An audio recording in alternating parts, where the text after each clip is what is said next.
Welcome to doctor Maithili's music therapy channel. இன்றைய பதிவிலையும் பேசுவது எப்படி தி ஆர்ட் ஆஃப் கம்யூனிகேஷன் என்ற தலைப்பில் சில செய்திகளை நம்ம பகிர்ந்துக்கலாம். இதை மெத்தட்ஸ் ஆஃப் கம்யூனிகேஷன் நம்ம சொல்கிறோம். ஏன்னா ஒரு பேட்டர்னில் நம்ம இதை பற்றி சிறப்பாக பேசுகிறோம், ஒரு பேட்டர்னில் இதை பற்றி சிறப்பாக விளக்கமாக நம்ம சொல்கிறோம். அதனால் சொல் வன்மை, அதாவது வன்மை என்பது இங்கே அதனுடைய வலிமை, சிறப்பாக பேசுவதை பற்றி சொல்லுகிறது. அப்படின்னா எந்த அளவில் நம்மளுக்கு சிறப்பான செய்திகள் தெரியும், அதற்கு தேவையான செய்திகளை நம்ம சேகரிச்சுக்கணும். இப்போ ஒரு இடத்துல போய் ஒரு தலைப்பில் பேச போகிறோம் அப்படின்னா அந்த தலைப்புக்கு தொடர்புடைய எல்லா செய்திகளையும், அந்த தலைப்பிலேயே இருக்கக்கூடிய செய்திகளும் நம்ம சேகரித்து வச்சுக்கிட்டு அங்கே போய் பேசணும்.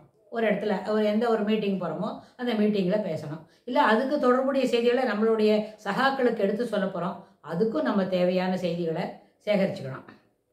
அதனால் இந்த நாவன்மை, இந்த சொல்வன்மை சிறப்பாகத்தற்கு இருக்குது. நாவன்மை என்ன, நம்ம பேசக்கூடியது சிறப்பாகவும் செய்திகளை ரொம்ப பொறுப்புடையதா, அதாவது சிறப்பானதாக நம்ம சொல்கிறோம். அதில் இது பொறுப்பாக சொல்லக்கூடிய அந்த செய்திகளை நம்ம சேகரிச்சுக்கிறோம் அப்படின்னு சொன்னால் இந்த நாவன்மை என்பதே ஒரு சிறந்த ஒரு செல்வம். இது வேறு எந்த செல்வத்துக்குள்ளேயும் சேர்த்துக்க முடியாது. அதாவது இத்தனை பொன் பொருள் அதை பற்றி சொல்கிறோம் இல்லையா, அந்த பொன் இருந்தாலும் பொருள் இருந்தாலும் அதை காட்டிலும் சிறப்பானது இந்த நாவன்மை. சிறப்பாக பேசக்கூடிய செய்திகளை நம்மளால் சேகரிச்சிக்க முடியாது. சேகரிச்சுன்றது மட்டும் இல்லை, சென்ற சில பதிவுகளுக்கு முன்னாடி என்ன சேகரிச்சுட்டோமோ, கொத்து கொத்தான மலர்கள், என்ன வண்ண மலர்கள் இருந்தாலும் அது எப்போ நறுமணம் பரப்பவில்லையோ அந்த மலர்னால் என்ன பண்ணுவோம், பார்க்கறதுக்கு அழகாக இருக்குது அப்படின்னு தான் சொல்லுவோம். ஆனால் சொல்ல வேண்டிய நேரத்தில் பேச வேண்டிய செய்திகளை நம்ம பேசலேன்னு சொன்னால் அந்த நம்ம சேகரித்து வச்சுருக்கிற செய்தினாலேயோ இல்லை நம்ம படித்து தெரிஞ்சுட்டு இருக்கிற செய்தினாலேயோ பலன் ஒன்றும் இல்லைன்னு நம்ம பார்த்தோம். அதுபோல் அந்த மலர்கள் கொத்து கொத்தாக அழகாக இருந்தால் கூட அது நறுமணம் பரப்பவில்லை, நாராமணம் இருக்குல்ல அப்படின்னு சொன்னால் அந்த வாசனை இல்லாத மலர்களினால அது கண்ணுக்கு மாத்திரம்தான் இருக்கிற செய்தி மட்டும்தான், அதனால் அடிப்படையில் எந்த பலனும் இல்லைன்னு நம்ம பார்த்தோம். அதுபோல் நாவன்மை என்பது சிறப்பாக இருக்கணும், அதை சேகரித்து வச்சுக்கணும். அதுவே பெரிய செல்வம். அந்த செல்வத்தில் அது பொன் பொருள் வச்சுருக்கிறோம் அப்படின்னா அதுக்கு இவ்வளோ மதிப்பு இருக்கும். ஆனால் இந்த நாவன்மையை சேகரித்து வச்சுக்கிறோமே செய்தி, அதனால் என்ன சொல்ல முடியும் நம்மளால் அப்படின்லாம் பார்த்து அந்த மாதிரி செய்திகளை சேகரித்து வச்சுக்கிறதே அதுவே ஒரு சிறப்பான செல்வம் நாவன்மை என்பது.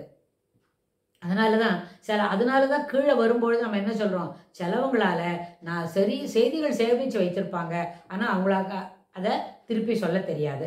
திருப்பி சொல்கிறதுக்கு அவ்வளோ அளவுக்கு அதை சரளமாக சொல்லணும். கடல் மடை திறந்த வெள்ளம் போல் பேச வேண்டும் அப்படின்னா அதுக்கு தகுந்த மாதிரி செய்திகள் இருக்கணும்ல. செய்திகள் இருந்தால் தான் நம்ம செய்திகளை சேகரித்து வச்சுருக்கணும். சேகரித்து வச்சுக்கிட்ட அந்தந்த டாபிக்கு தகுந்த மாதிரி தலைப்புக்கு ஏற்றவாறு பேச தெரியணும், முதல் விஷயம். இதை நம்ம ஏற்கனவே பார்த்தோம். நினைவாற்றலை பெருக்கிக் கொள்ளும் பொழுது அந்தந்த தொடர்புடைய செய்திகளுக்கு உண்டான ஒரு ஃபோல்டரில் நம்மளோட மூளை அதில் போட்டு பதித்து வச்சுக்கோம். நம்மளே சொல்ல வேண்டாம், இப்போ நான் இதை பற்றி பேச போகிறேன், அந்த ஃபோல்டரை ஓப்பன் பண்ணி வைன்னு நம்ம மூளைக்கு we need not give any instruction. Instant நம்ம அந்த டாப்பிக்கில் பேச துவங்கின உடனேவே அதுக்கு தொடர்புடைய செய்திகள் ஒன்றொன்றாக நினைவுக்கு வரும். தொடர்ந்து அது வரத்துக்கு தகுந்த மாதிரி நம்மளோட தொடர்ந்து அதை ஒரு ஃப்ளோ மாறாமல் அதனால் பேச முடியும். அந்த ஃப்ளோன்றது என்ன, ஒரு நீரோட்டம் போல பேசணும். சில சமயத்தில் வேகமாக பேசுகிறோன்னா அந்த சொல்லக்கூடிய செய்திகள் இருக்கிற எமோஷன் நம்மளுக்கு என்ன பண்ணும், ரொம்பவும் உறக்கவாகவோ இல்லாட்டி போனால் வால்யூம் குறைவாகவோ மெதுவாகவோ பேச வேண்டி வரும். அந்த சில வேளை செய்தி சொல்லிட்டு இருக்கிறோம், அது ரொம்ப உணர்ச்சி வயப்பட்டு பேசுகிறோம் அப்படின்னு சொன்னால் அப்போ குரல் தழுதழுத்து போவது சரியானது தான்.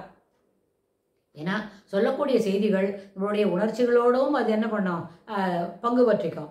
அதில் சொல்லக்கூடிய செய்திகளோட பொருள் நமக்கும் தெரியும், எதிர இருக்கிறவங்களுக்கும் தெரியும். அதனால் அந்த அடிப்படையில் நம்ம அதை பார்க்கும்பொழுது எந்த விதமான உணர்ச்சிகளை வெளிக்காட்ட வேண்டும், சொல்லக்கூடிய செய்திகள் எத்தகையது, அந்த செய்திகளின் தொகுப்பு ஒரு தடை இல்லாமல் தொடர்ந்து ஒரு ஃப்ளோ, அதாவது ஒரு நீர் ஊற்று போல இல்லை, ஒரு அமைதியாக செல்லக்கூடிய ஒரு ஓடை போல அந்த செய்திகளை தொடர்ந்து கொடுத்துக்கிட்டே இருக்கணும். அப்படின்னா அது ஒன்றும் சாதாரண விஷயம் இல்லை. அது ஒரு நாவன்மை, நம்மளுடைய பேசக்கூடிய திறனை பற்றி சொல்லக்கூடிய செய்திகள். பேசக்கூடிய திறன் எப்பொழுது வரும், அதற்கு தொடர்புடைய செய்திகளை நம்ம முன்னமேயே படித்து தெரிந்து வைத்து கொண்டிருந்தால்தான் அந்த செய்திகள் நம்மளால் நாவன்மை என்பது தொடர்ந்து கிடைக்கும்.